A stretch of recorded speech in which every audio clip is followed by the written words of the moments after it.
میں آپ کو اس تعلیمی سلسلے کے 8ویں حصے میں خوش آمدید کہتا ہوں جو خدا کے بیٹے کہلاتا ہے۔ یہ حصہ نئی عہد میں ہماری مکمل نئی حیثیت اور خدا کے ساتھ ہمارے رشتے کے بارے میں ہے۔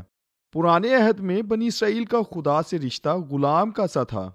وہ خدا کی خدمت کرتے تھے، ان کو حکم دیے گئے جو انہیں ہر وقت ماننے تھے۔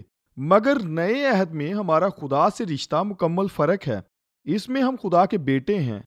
آئیں گلتیوں 3 باب کو پڑھیں۔ یہاں پالوس بیٹے اور غلام کے فرق کو واضح کرتا ہے۔ وہ کہتا ہے ایمان کے آنے سے پیشتر۔ ایمان یعنی ہمارے ایمان کا بانی اور وہ یسوع ہے۔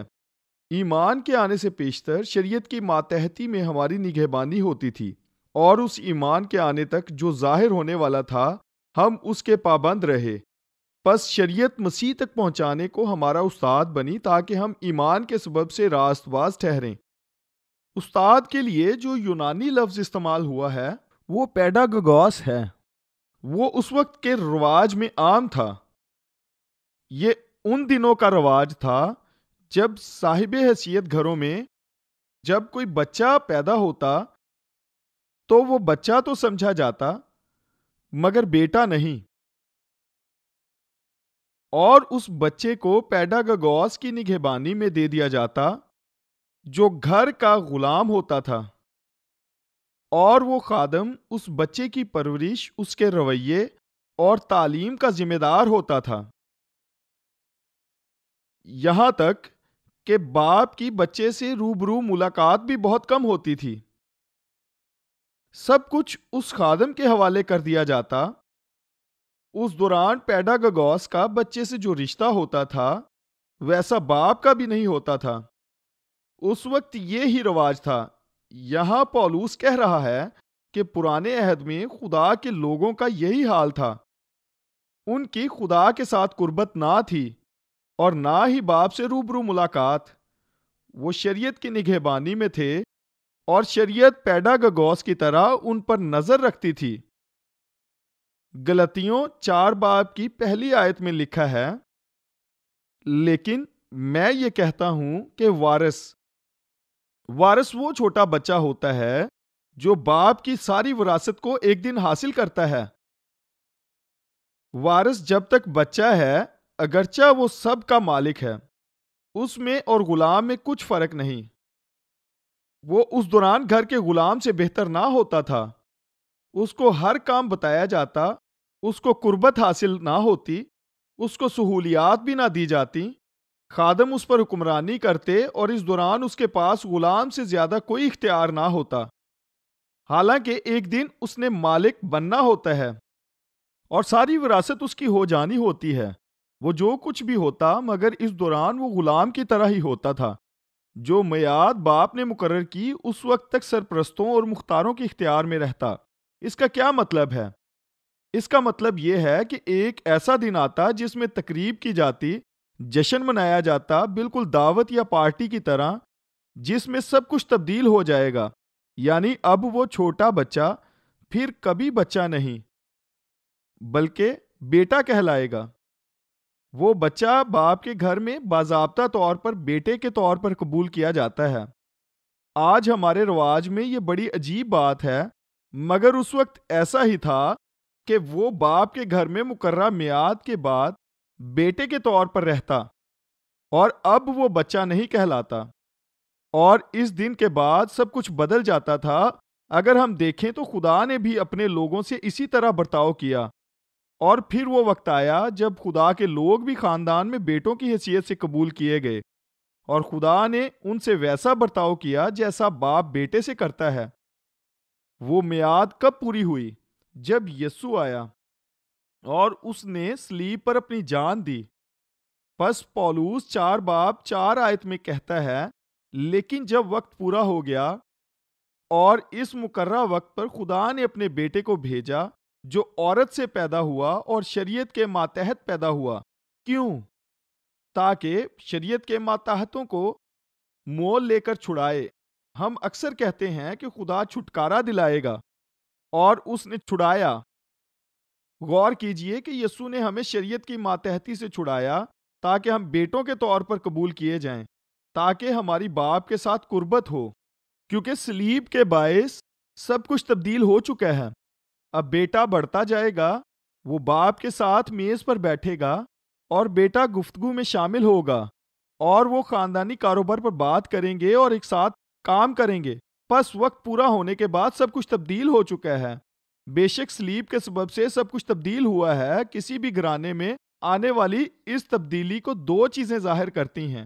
سب سے پہلے یہ کہ اب بیٹا استاد سے کہے گا کہ مجھے اب تمہاری ضرورت نہیں، تم برخاست ہو، اب میری زندگی میں تمہارا کوئی کام نہیں اور مجھے کیا کرنا ہے اور کیا نہیں تمہیں اب یہ بتانے کی ضرورت نہیں، پس تمہارا مجھ پر کوئی اختیار نہیں، تم برخاست ہو، کیونکہ اب سب کچھ تبدیل ہو گیا ہے۔ لہٰذا پیڈاگوگوس کو برخاست کر دیا جاتا ہے۔ دوسرا یہ کہ اس بیٹے کو باپ کی قربت حاصل ہو جاتی ہے۔ یہ دو چیزیں ہیں، اور پالوس کہتا ہے کہ ہمارے ساتھ بھی یہی ہوا ہے، کیونکہ جب ایمان آ چکا تو ہم یعنی خدا کے لوگ استاد کے ماتحت نہ رہے۔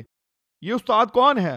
شریعت، کیونکہ اس کا مقصد پورا ہو گیا ہے، اس لیے اب شریعت برخاست ہو گئی ہے۔ شریعت اچھی تھی، اس نے اپنا کام مکمل کیا، یعنی شریعت نے ہمیں مسیح تک پہنچایا، اور اب یہ برخاست ہو گئی ہے۔ دوسرا، اب ہماری باپ کے ساتھ رفاقت ہے، کیونکہ تم سب اس ایمان کے وسیلہ سے جو مسیح یسوع میں ہے خدا کے فرزند ہو۔ یہ بڑی بابرکت بات ہے، کیونکہ یسوع نے کہا غلام ابد تک گھر میں نہیں رہتا، بیٹا ابد تک رہتا ہے۔ اس سے یسوع کا کیا مطلب تھا؟ اس دور کے رسم و رواج میں غلام کی گھر میں جگہ اس کی خدمت پر منحصر تھی۔ وہ دن بھر کام کرتے، اپنے مالک کی خدمت کرتے، اس امید کے ساتھ کہ اس کی خدمت کو پسند کیا جائے گا اور مقررہ کام کو وہ بخوبی کر لے۔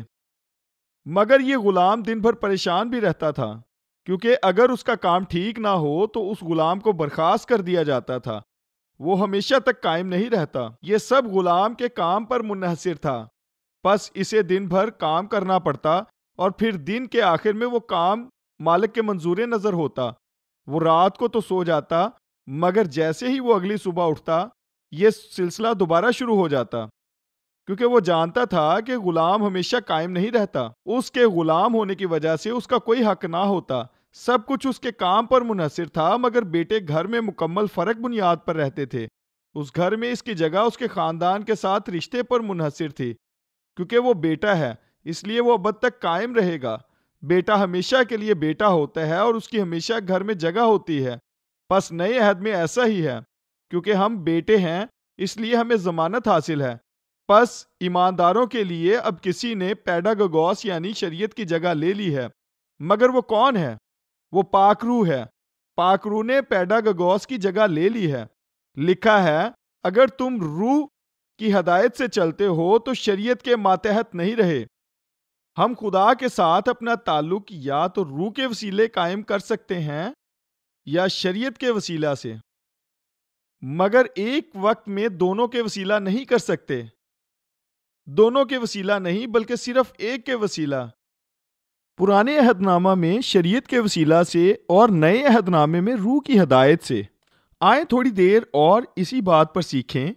گلتیوں 4 باب کی 4 آیت میں ہم نے دیکھا کہ خدا نے اپنا بیٹا بھیجا، لیکن جب وقت پورا ہو گیا تو خدا نے اپنے بیٹے کو بھیجا، اور وہ اس لیے آیا تاکہ ہمیں شریعت کی ماتحتی سے مول لے کر چھڑائے۔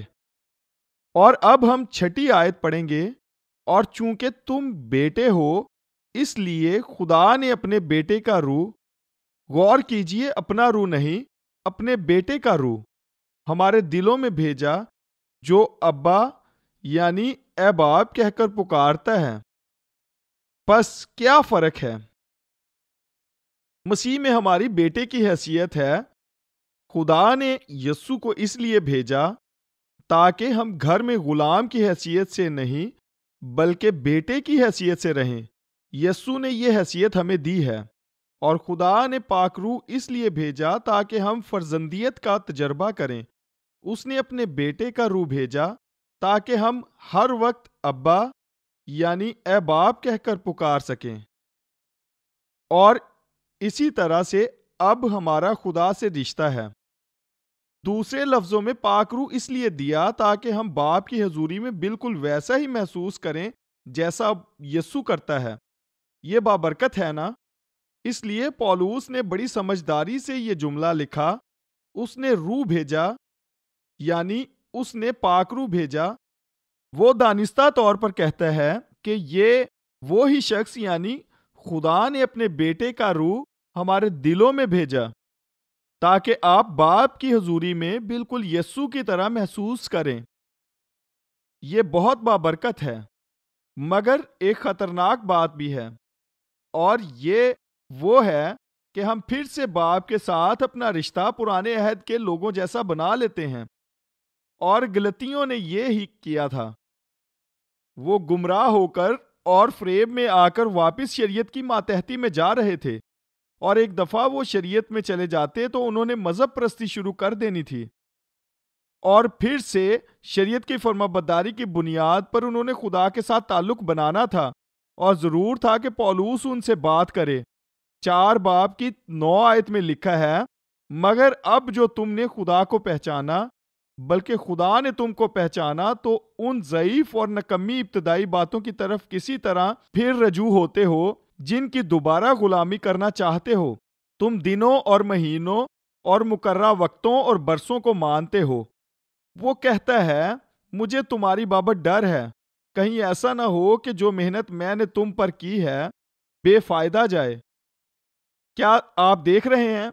وہ کہہ رہا ہے کہ کیا تم پھر شریعت میں واپس جا رہے ہو، اور تم پھر خدا کے ساتھ اپنے رشتے کو دنوں، مہینوں اور عیدوں اور کیلنڈر کے کچھ دنوں کو ماننے کی بنیاد پر قائم کرو گے؟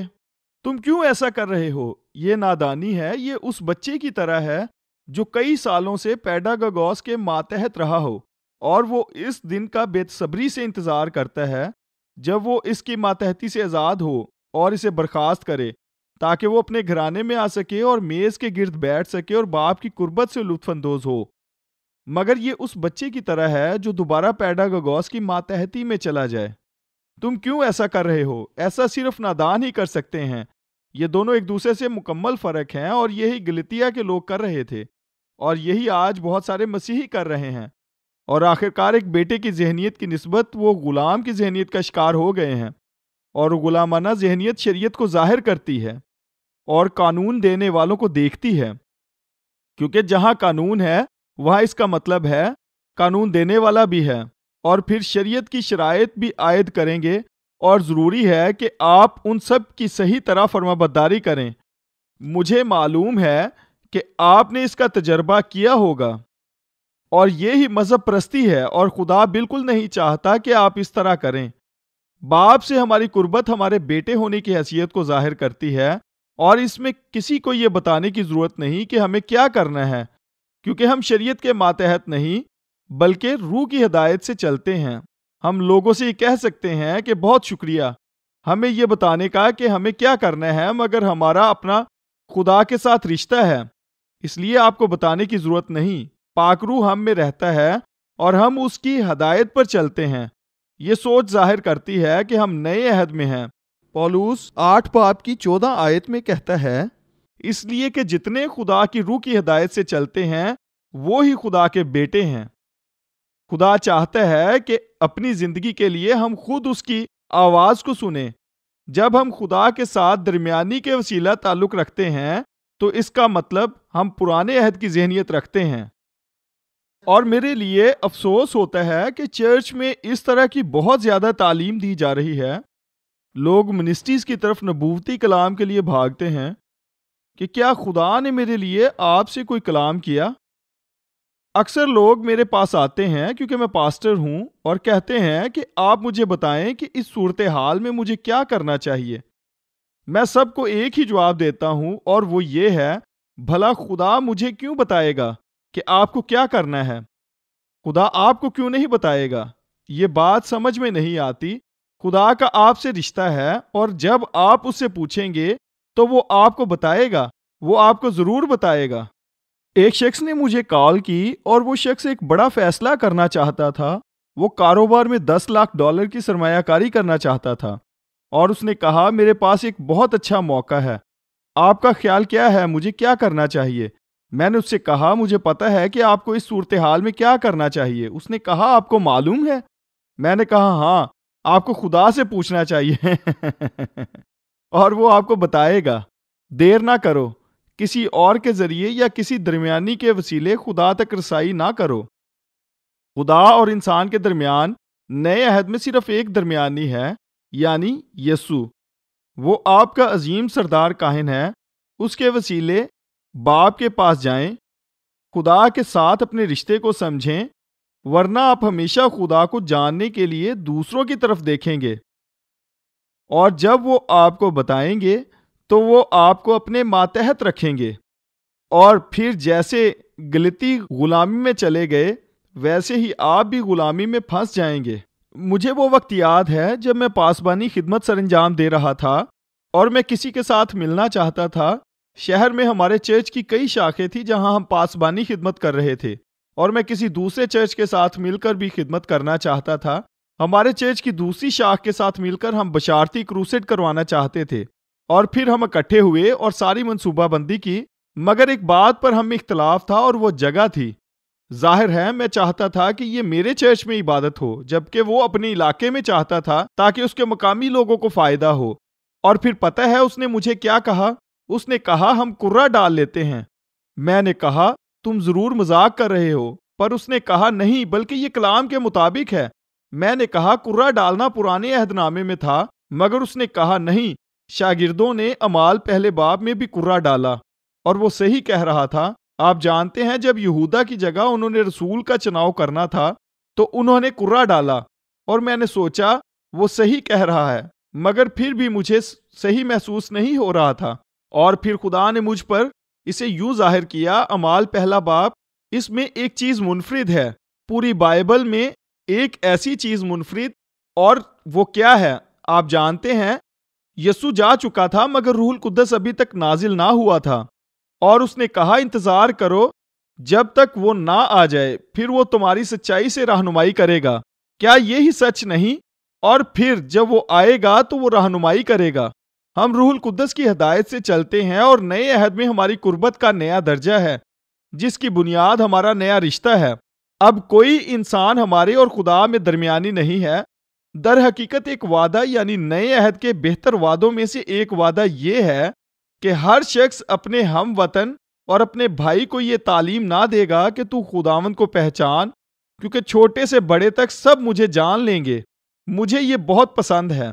ہمارے سے زیادہ خدا کی قربت کو اتنا زیادہ کسی نے آج تک حاصل نہیں کیا۔ اس سے کچھ فرق نہیں پڑتا کہ آپ کون ہیں، چھوٹے سے بڑے سب خدا کی قربت کے اس رشتے کو پا سکتے ہیں۔ آپ کو خدا سے کچھ پوچھنے کے لیے کسی اور کے پاس جانے کی ضرورت نہیں کہ وہ آپ کی جگہ پوچھے۔ آپ خود جائیں اور خدا کے ساتھ اپنے رشتے کو جانیں۔ نئے عہد میں آپ کو بیٹے ہونے کی وجہ سے یہ حق حاصل ہے، لہٰذا جتنا کم آپ اپنے بیٹے ہونے کے متعلق سیکھیں اور سمجھیں گے، اتنا زیادہ آپ غلام کی مانند برتاؤ کریں گے، اور آپ کو ہمیشہ کسی کی ضرورت رہے گی جو آپ کو بتائے گا کہ کیا کرنا ہے۔ آپ کو قانون دینے والے کی ضرورت رہے گی، اور آپ ہمیشہ پوچھتے رہیں گے مجھے بتاؤ کیا کرنا چاہیے، میں کیا کروں، اس صورتحال میں خدا کی میرے لیے کیا مرضی ہے۔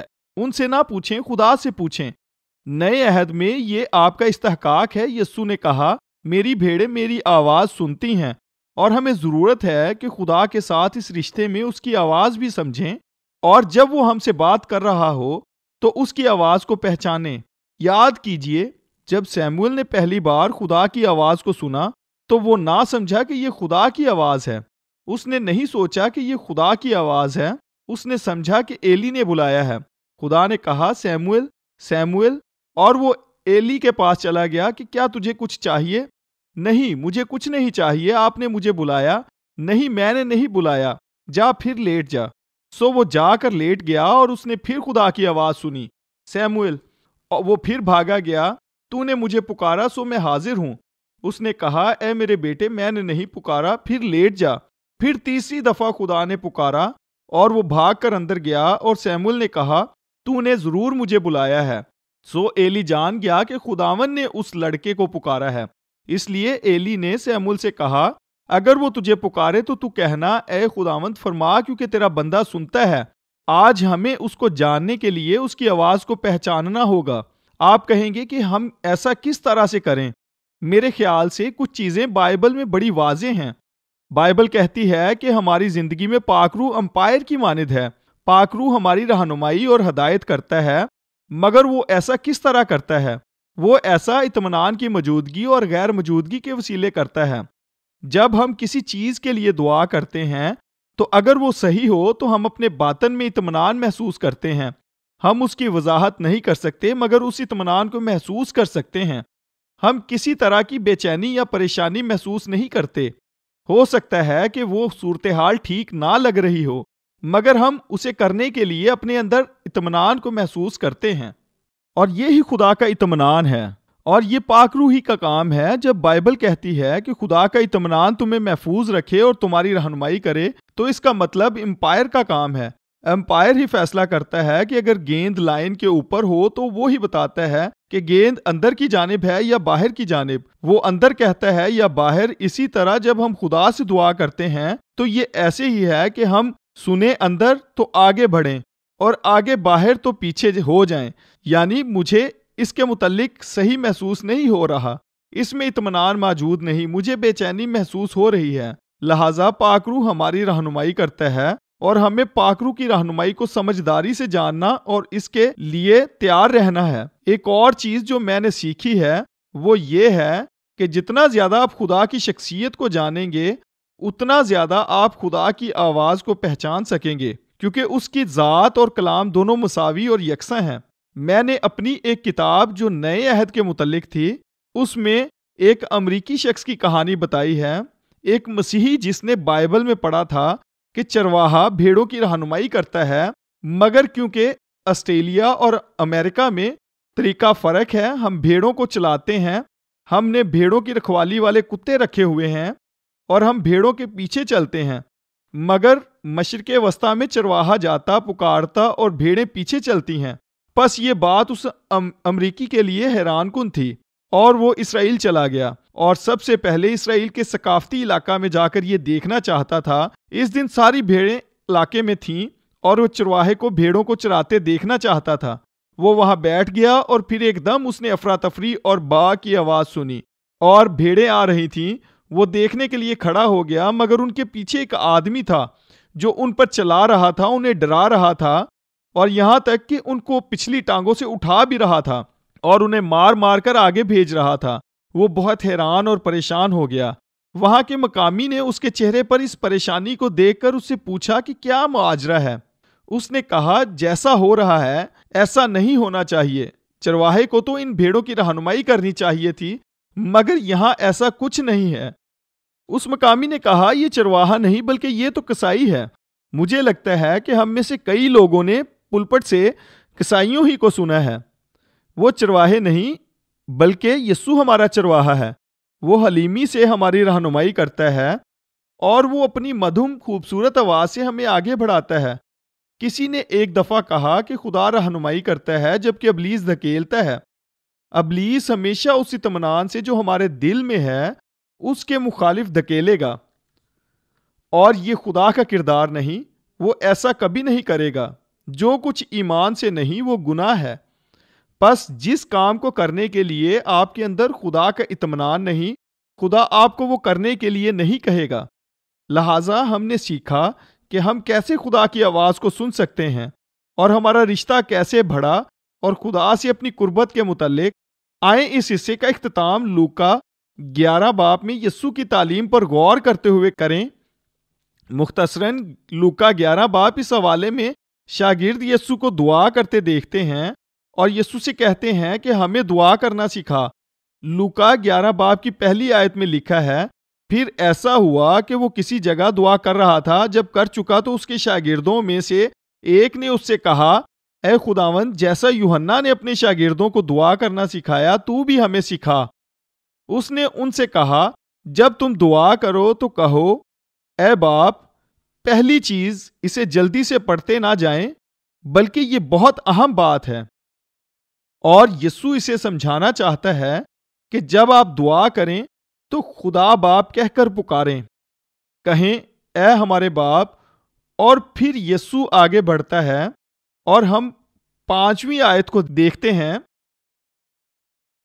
اس نے ان سے کہا، تم میں سے کون ہے جس کا ایک دوست ہو اور وہ آدھی رات کو اس کے پاس جا کر اس سے کہے اے دوست مجھے 3 روٹیاں دے کیونکہ میرا ایک دوست سفر کر کے میرے پاس آیا ہے اور میرے پاس کچھ نہیں کہ اس کے آگے رکھوں، اور وہ اندر سے جواب میں کہے مجھے تکلیف نہ دے، اب دروازہ بند ہے اور میرے لڑکے میرے پاس بچھونے پر ہیں، میں اٹھ کر تجھے دے نہیں سکتا۔